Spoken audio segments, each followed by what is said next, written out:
ಸ್ನೇಹಿತರೆ, ಶಿವಮೊಗ್ಗ ಜಿಲ್ಲೆಯಲ್ಲಿ ಖಾಲಿ ಇರುವಂತಹ ಮೇಲ್ವಿಚಾರಕರ ಹುದ್ದೆಗಳಿಗೆ ಹೊಸದಾಗಿ ಅಧಿಸೂಚನೆ ಬಂದೈತಿ. ಈಗಾಗಲೇ ಕೆಲವೊಂದು ಅಭ್ಯರ್ಥಿಗಳು ನೋಡಿರ್ಬೋದು. ನಿಮಗೆ ಬೇಕಂದ್ರೆ ಹೇಳ್ರಿ, ಆ ನೋಟಿಫಿಕೇಶನ್ ಅಧಿಸೂಚನೆ PDF ಡೈರೆಕ್ಟ್ ನಮ್ಮ ಟೆಲಿಗ್ರಾಮ್ ಗ್ರೂಪಲ್ಲಿನ ಶೇರ್ ಮಾಡಿರ್ತನು. ಅಲ್ಲಿ ಪ್ರತಿಯೊಂದು ವಿದ್ಯಾರ್ಥಿಗಳು ಜಾಯ್ನ್ ಆಗ್ರಿ. ಲಿಂಕ್ ಡಿಸ್ಕ್ರಿಪ್ಷನಲ್ಲಿ ಕೊಟ್ಟನು. ಇದಕ್ಕೆ ನೋಡ್ರಿ, ಒಂದೇದ ಯಾವುದೇ ರೀತಿಯಾಗಿ ಎಕ್ಸಾಮ್ ಇರಂಗಿಲ್ಲ. ಒಂದೇದ ನೋ ಎಕ್ಸಾಮ್, ಯಾವುದೇ ರೀತಿಯಾಗಿ ಎಕ್ಸಾಮ್ ಇರಂಗಿಲ್ಲ. ಜಸ್ಟ್ ನೋಡ್ರಿ, ಸೆಕೆಂಡ್ PUC ಆಗಿತ್ತಂದ್ರೆ ಅರ್ಜಿಯನ್ನು ಸಲ್ಲಿಸಬಹುದು. ಅರ್ಜಿ ಯಾರು ಸಲ್ಲಿಸ್ಬೋದು ಅಂದ್ರೆ ಪುರುಷರು ಮತ್ತು ಮಹಿಳೆಯರು ಕೂಡ ಅವಕಾಶ ಇದ್ದಿರ್ತೈತಿ. ಅವರು ಕೂಡ ಅರ್ಜಿಯನ್ನು ಸಲ್ಲಿಸ್ರಿ. ಮತ್ತು ನೋಡ್ರಿ, ಅಪ್ಲಿಕೇಶನ್ ಯಾವಾಗಿಂದ ಸ್ಟಾರ್ಟ್ ಆಕೈತೆ ಅಂದ್ರೆ 19/6/2026 ಅಂದ್ರೆ ಈಗಾಗಲೇ ಅಪ್ಲಿಕೇಶನ್ ಸ್ಟಾರ್ಟ್ ಆಗಿರ್ತೈತಿ. ಮತ್ತು ಕೊನೆಯ ದಿನಾಂಕ ನೋಡ್ರಿ 8/7/2026 ಇದ ಕೊನೆಯ ದಿನಾಂಕ ಆಗಿರ್ತೈತಿ. ಪ್ರತಿಯೊಂದು ವಿದ್ಯಾರ್ಥಿಗಳು ಇದಕ್ಕೆ ಅರ್ಜಿಯನ್ನು ಸಲ್ಲಿಸ್ರಿ. ಅರ್ಜಿಯನ್ನು ಯಾವ ರೀತಿಯಾಗಿ ಸಲ್ಲಿಸಬೇಕಂದ್ರೆ ನೀವು ನೋಡ್ರಿ, ಇದಕ್ಕೆ ಆನ್ಲೈನ್ ಮೂಲಕ ಅರ್ಜಿಯನ್ನು ಸಲ್ಲಿಸಕ್ಕೆ ಬರಂಗಿಲ್ಲ. ಒಂದೇದ ಇದಕ್ಕೆ ಆಫ್ಲೈನ್ ಪೋಸ್ಟ್ ಆಫೀಸ್ ಮೂಲಕ ಅರ್ಜಿಯನ್ನು ಸಲ್ಲಿಸಿದಿರ್ತೈತಿ. ಅವ್ರ ಫಾರ್ಮ್ಗಳು ಬರ್ತಾವ. ಆ ಫಾರ್ಮ್ಗಳನ್ನ ಕರೆಕ್ಟಾಗಿ ಫಿಲ್ಲಪ್ ಮಾಡಿ ಅವರ ವಿಳಾಸಕ್ಕೆ ಸಲ್ಲಿಸಿದಿರ್ತೈತಿ. ಅದನ್ನು ಮುಂದೆ ತಿಳಿಸ್ಕೊಡ್ತೀನಿ ಯಾವ ರೀತಿಯಾಗಿ ಸಲ್ಲಿಸುವುದು ಅಂಥೇಳಿ.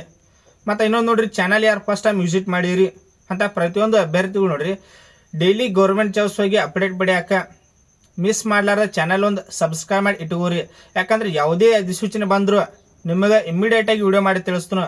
ಅದಕ್ಕಾಗಿ ನೋಡ್ರಿ, ಚಾನಲ್ ಒಂದು ಸಬ್ಸ್ಕ್ರೈಬ್ ಮಾಡಿ ಇಟ್ಕೋರಿ. ಸ್ನೇಹಿತರೆ, 16/6/2026 ರಂದು ನೋಟಿಸ್ ಬಂದೈತಿ. ಮತ್ತು ಅಪ್ಲಿಕೇಶನ್ ಸ್ಟಾರ್ಟ್ ಆಗೈತಿ ನೋಡ್ರಿ 19/6/2026 ಅಂದ್ರೆ ಅಪ್ಲಿಕೇಶನ್ ಈಗಾಗಲೇ ಸ್ಟಾರ್ಟ್ ಆಗಿರ್ತೈತಿ. ನಿಮ್ಗೆ ಸ್ಟಾರ್ಟಿಂಗನೇ ಹೇಳಿನ ಇವು ಫಾರ್ಮ್ಗಳು ಬರ್ತಾವೆ. ಆ ಫಾರ್ಮ್ಗಳನ್ನ ಫಿಲ್ಲಪ್ ಮಾಡಿ ನೀವು ಪೋಸ್ಟ್ ಆಫೀಸ್ ಮೂಲಕ ಇದಕ್ಕೆ ಅರ್ಜಿಯನ್ನು ಸಲ್ಲಿಸ್ಬೇಕಾಗತ್ತೆ. ನಿಮ್ಗೆ ವಿಳಾಸ ನಿಮ್ಗೆ ಮುಂದೆ ತಿಳಿಸ್ಕೊಡ್ತನು. ಇಲ್ಲಿ ವಿಷಯ ಒಳಗೆ ಶಿವಮೊಗ್ಗ ಜಿಲ್ಲಾ ವ್ಯಾಪ್ತಿಯ ಗ್ರಾಮ ಪಂಚಾಯಿತಿ ಅರಿವು ಕೇಂದ್ರದ ಮೇಲ್ವಿಚಾರಕರ 14 ಟೋಟಲಾಗಿ ಎಷ್ಟು ವೇಕೆನ್ಸಿ? ಟೋಟಲಾಗಿ 14 ವೇಕೆನ್ಸಿ. ಕೆಲವೊಂದು ವಿದ್ಯಾರ್ಥಿಗಳು ಏನು ಮಾಡ್ತಾರೆ ಅಂದ್ರೆ, ವೇಕೆನ್ಸಿ ಕಡಿಮೆ ಅದಾವು, ನಾವೇನು ಸೆಲೆಕ್ಟ್ ಹಾಕಿವು ಅಂತಾರೋ. ಇಲ್ಲಿ ನೋಡ್ರಿ, ಪೋಸ್ಟ್ ಆಫೀಸ್ ವಿದ್ಯಾರ್ಥಿಗಳು KPTCL ಜಾಸ್ತಿ ಪರ್ಸೆಂಟೇಜ್ ಆಗಿದಂಥ ವಿದ್ಯಾರ್ಥಿಗಳು ಇದಕ್ಕೆ ಅರ್ಜಿಯನ್ನು ಸಲ್ಲಿಸ್ರಿ. ಯಾಕಂದರೆ ಕೆಲವೊಂದು ವಿದ್ಯಾರ್ಥಿಗಳಿಗೆ ಈ ರೀತಿಯಾಗಿರುವ ನೋಟಿಫಿಕೇಶನ್ ಆಲ್ಮೋಸ್ಟ್ ಯಾರಿಗೂ ಕೂಡ ಗೊತ್ತಿರಂಗಿಲ್ಲ. ಅದಕ್ಕಾಗಿ ನೋಡ್ರಿ, ಯಾರು ವಿಡಿಯೋ ನೋಡತ್ತೀರಿ ಅಂತ ಪ್ರತಿಯೊಂದು ವಿದ್ಯಾರ್ಥಿಗಳು ಇದಕ್ಕೆ ಅರ್ಜಿಯನ್ನು ಸಲ್ಲಿಸ್ರಿ. ಮತ್ತು ಅಪ್ಲಿಕೇಶನ್ ಹಾಕಕ್ಕೆ ಕೊನೆಯ ದಿನಾಂಕ ನೋಡ್ರಿ, ಇಲ್ಲಿ ಏನು ಕೊಟ್ಟಾರಂದ್ರೆ ಶಿವಮೊಗ್ಗ ಜಿಲ್ಲೆಯ ವೆಬ್ಸೈಟ್, ಇದರ ಅಫಿಷಿಯಲ್ ವೆಬ್ಸೈಟ್. ಇದ್ರೊಳಗೆ ಫಾರ್ಮ್ ಬರ್ತಾವೆ. ನೀವು ಫಾರ್ಮ್ಗಳನ್ನ ಡೌನ್ಲೋಡ್ ಮಾಡ್ಕೋಬೇಕು. ನಿಮ್ಗೆ ನೋಡ್ರಿ, ಡೌನ್ಲೋಡ್ ಮಾಡಿ ಟೆಲಿಗ್ರಾಮ್ ಗ್ರೂಪಲ್ಲಿ ಶೇರ್ ಮಾಡಿರ್ತೀನಿ. ಇಲ್ಲಿ ನೋಡ್ರಿ, ಅರ್ಜಿಯನ್ನು ದೃಢೀಕರಿಸಿದ ಅಗತ್ಯ ದಾಖಲಾತಿಗಳೊಂದಿಗೆ ಸಂಬಂಧಿಸಿದ ಗ್ರಾಮ ಪಂಚಾಯಿತಿ ಕಚೇರಿಗೆ ರಜೆ ದಿನಗಳನ್ನು ಹೊರತುಪಡಿಸಿ ಅರ್ಜಿ ಸಲ್ಲಿಸುವ ಕೊನೆಯ ದಿನಾಂಕ 8/7/2026 ಸಾಯಂಕಾಲ 5:30 ನೀವು ಅರ್ಜಿಯನ್ನು ಸಲ್ಲಿಸಬೇಕು.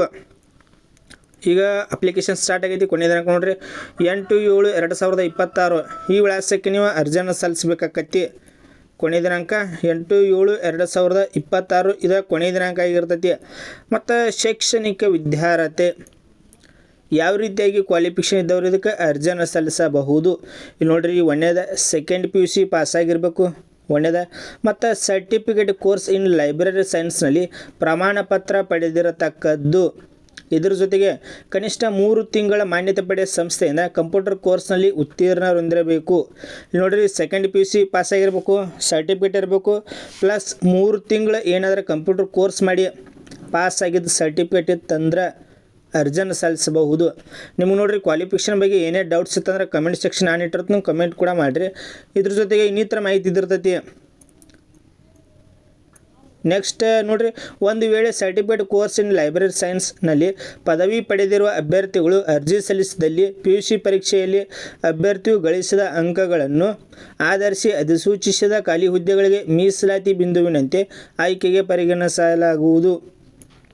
ಇದ್ರ ಜೊತೆಗೆ ನೋಡ್ರಿ, ಈಗ ಈ ವಿದ್ಯಾರ್ಥಿಯನ್ನು ಅಧಿಸೂಚನೆ ಹೊರಡಿಸಿದ ದಿನಾಂಕಕ್ಕೆ ಮುಂಚಿತವಾಗಿ ಹೊಂದಿರಬೇಕು.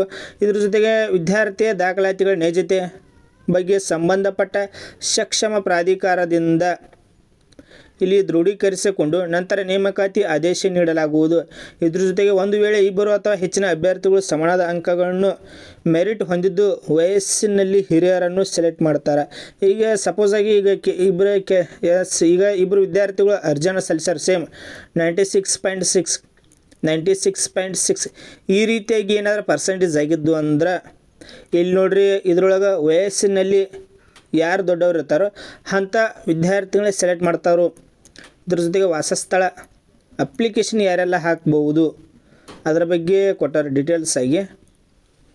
ಇಲ್ಲಿ ನೋಡ್ರಿ, ಗ್ರಾಮ ಪಂಚಾಯಿತಿ ಗ್ರಂಥಾಲಯ ಮತ್ತು ಮಾಹಿತಿ ಕೇಂದ್ರಗಳ ಮೇಲ್ವಿಚಾರಕರ ಹುದ್ದೆಗೆ ಅರ್ಜಿ ಸಲ್ಲಿಸುವ ಅಭ್ಯರ್ಥಿಗಳು ಸಂಬಂಧಪಟ್ಟ ಗ್ರಾಮ ಪಂಚಾಯಿತಿ ವ್ಯಾಪ್ತಿಯ ನಿವಾಸಿಯಾಗಿರಬೇಕು. ಇಲ್ಲಿ ನೋಡ್ರಿ, ಗ್ರಾಮ ಪಂಚಾಯಿತಿ ಗ್ರಂಥಾಲಯ ಮತ್ತು ಮಾಹಿತಿ ಕೇಂದ್ರಗಳ ಮೇಲ್ವಿಚಾರಕರ ಹುದ್ದೆಗೆ ಅರ್ಜಿ ಸಲ್ಲಿಸುವ ಅಭ್ಯರ್ಥಿಗಳು ಸಂಬಂಧಪಟ್ಟ ಗ್ರಾಮ ಪಂಚಾಯಿತಿಯ ನಿವಾಸಿಯಾಗಿರಬೇಕು ಒಂದೇದ. ಇದ್ರ ಜೊತೆಗೆ ಪರಂತು ಸಂಬಂಧಪಟ್ಟ ಗ್ರಾಮ ಪಂಚಾಯಿತಿ ವ್ಯಾಪ್ತಿಯ ನಿವಾಸಿ ಲಭ್ಯತೆ ಇಲ್ಲದಿದ್ದಲ್ಲಿ, ಏನಾದ್ರೆ ಆ ವಿದ್ಯಾರ್ಥಿ ಅಪ್ಲಿಕೇಶನ್ ಹಾಕದೇ ಇದ್ದಲ್ಲಿ, ಇಲ್ಲಿ ನೋಡ್ರಿ, ತಾಲೂಕು ವ್ಯಾಪ್ತಿಯಲ್ಲಿ ಹತ್ತಿರದ ಗ್ರಾಮ ಪಂಚಾಯಿತಿ ಅಭ್ಯರ್ಥಿಗಳನ್ನು ಪರಿಗಣಿಸಲಾಗುವುದು. ಅಂಡರ್ಸ್ಟ್ಯಾಂಡ್. ಇದ್ರ ಬಗ್ಗೆ ಏನೇ ಡೌಟ್ಸ್ ಇತ್ತಂದ್ರೆ ಕಮೆಂಟ್ ಮಾಡ್ಬೋದು. ಇದ್ರ ಬಗ್ಗೆ ನಿಮ್ಗೆ ಏನೇ ಡೌಟ್ಸ್ ಇತ್ತು ಕಮೆಂಟ್ ಮಾಡಿರಿ, ಪ್ರತಿಯೊಂದು ವಿದ್ಯಾರ್ಥಿಗಳಿಗೆ ರಿಪ್ಲೈ ಕೊಡ್ತೀನಿ. ಏಜ್ ನೋಡ್ರಿ 18, ಸಾಮಾನ್ಯ ವರ್ಗದವರಿಗೆ ಲಾಸ್ಟ್ ಗರಿಷ್ಠ 35 ವರ್ಷ, 2A 2B 3A 3Bದವ್ರಿಗೆ 38 ವರ್ಷ, ಪರಿಶಿಷ್ಟ ಜಾತಿ ಪರಿಶಿಷ್ಟ ಪಂಗಡ ಕ್ಯಾಟಗರಿ 1 ಅಭ್ಯರ್ಥಿಗಳಿಗೆ 40 ವರ್ಷ, ವಿಧವೆ ಆಗಿದ್ದಲ್ಲಿ 10 ವರ್ಷ ಏಜ್ ರಿಲ್ಯಾಕ್ಷನ್, ಅಂಗವಿಕಲರಿಗೆ 10 ವರ್ಷ ಏಜ್ ರಿಲ್ಯಾಕ್ಷನ್. ಜಸ್ಟ್ 18 ಆಗಿತ್ತಂದ್ರೆ ಅರ್ಜಿಯನ್ನು ಸಲ್ಲಿಸಬಹುದು. ಅರ್ಜಿ ಸಲ್ಲಿಸೋ ವಿಧಾನ ಇದ್ದಿರ್ತೈತಿ. ಅವ ಫಾರ್ಮ್ ಹೇಳಿ ಫಾರ್ಮ್ಗಳನ್ನ ಫಿಲ್ಲಪ್ ಮಾಡಿ ನೀವು ಅರ್ಜಿಯನ್ನು ಸಲ್ಲಿಸಬೇಕಾಕತ್ರಿ. ಮತ್ತು ಸೆಕೆಂಡ್ PUC ಪರ್ಸಂಟೇಜ್ ಮೇಲೆ ಸೆಲೆಕ್ಷನ್ ಇದಿರ್ತೈತಿ. ಇಲ್ಲಿ 19/6/2026 ಅಪ್ಲಿಕೇಶನ್ ಸ್ಟಾರ್ಟ್ ಆಗೈತಿ. ಕೊನೆಯ ದಿನಾಂಕ 8/7/2026 ಕೊನೆಯ ದಿನಾಂಕ ಆಗಿರ್ತೈತಿ. ಪ್ರತಿಯೊಂದು ವಿದ್ಯಾರ್ಥಿಗಳು ಇದಕ್ಕೆ ಅರ್ಜಿಯನ್ನು ಸಲ್ಲಿಸಬಹುದು. ವಾಸಸ್ಥಳ ನೋಡಿದರೆ ಇದ್ರ ಬಗ್ಗೆ ನೋಡಿರಿ, ಇಷ್ಟು ಮಾಹಿತಿ ಇದ್ದಿರ್ತೈತಿ.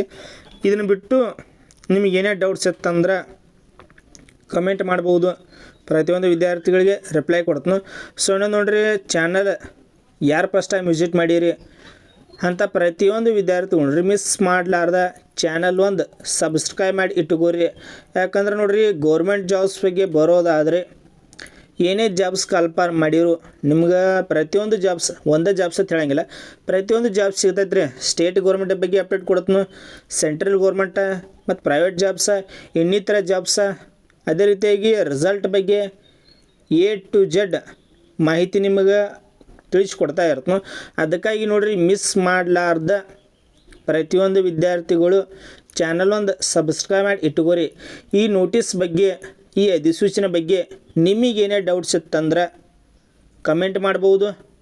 ಪ್ರತಿಯೊಂದು ವಿದ್ಯಾರ್ಥಿಗಳಿಗೆ ರಿಪ್ಲೈ ಕೊಡ್ತೀನಿ. ಹಂಗೆ ನೋಡ್ರಿ, ಮಿಸ್ ಮಾಡಲಾರ್ದ ಚಾನಲ್ ಒಂದು ಸಬ್ಸ್ಕ್ರೈಬ್ ಮಾಡಿ ಇಟ್ಕೋರಿ. Thanks for watching. Jai Hind. ಇಷ್ಟು ನೋಡ್ರಿ, ಇದ್ರ ಬಗ್ಗೆ ಮಾಹಿತಿ ಇದ್ದಿರ್ತೈತಿ. ಇದನ್ನು ಬಿಟ್ಟು ನಿಮಗೆ ಏನೇ ಡೌಟ್ಸ್ ಇತ್ತಂದ್ರೆ ಕಮೆಂಟ್ ಸೆಕ್ಷನ್ ಇಟ್ಟಿರ್ತೀನಿ, ಕಮೆಂಟ್ ಕೂಡ ಮಾಡಿರಿ. ನಿಮ್ಗೆ ನಾನು ಸ್ಟಾರ್ಟಿಂಗಲ್ಲಿ ಹೇಳಿ ನೋಡ್ರಿ, 2 ಫಾರಮ್ ಬರ್ತಾವೆ. ಆ ಫಾರ್ಮ್ಗಳನ್ನ ಡೈರೆಕ್ಟ್ ಡೌನ್ಲೋಡ್ ಮಾಡಿ ಟೆಲಿಗ್ರಾಮ್ ಗ್ರೂಪಲ್ಲಿ ಶೇರ್ ಮಾಡಿರ್ತೀನಿ, ಅಲ್ಲಿ ಜಾಯ್ನ್ ಆಗಿರಿ. ಲಿಂಕ್ ಡಿಸ್ಕ್ರಿಪ್ಷನಲ್ಲಿ ಕೊಟ್ಟನು. ಮತ್ತು ಇನ್ನೊಂದು ನೋಡ್ರಿ, ಮಿಸ್ ಮಾಡಲಾರ ಪ್ರತಿಯೊಂದು ವಿದ್ಯಾರ್ಥಿಗಳು ಚಾನಲ್ ಒಂದು ಸಬ್ಸ್ಕ್ರೈಬ್ ಮಾಡಿ ಇಟ್ಕೋರಿ.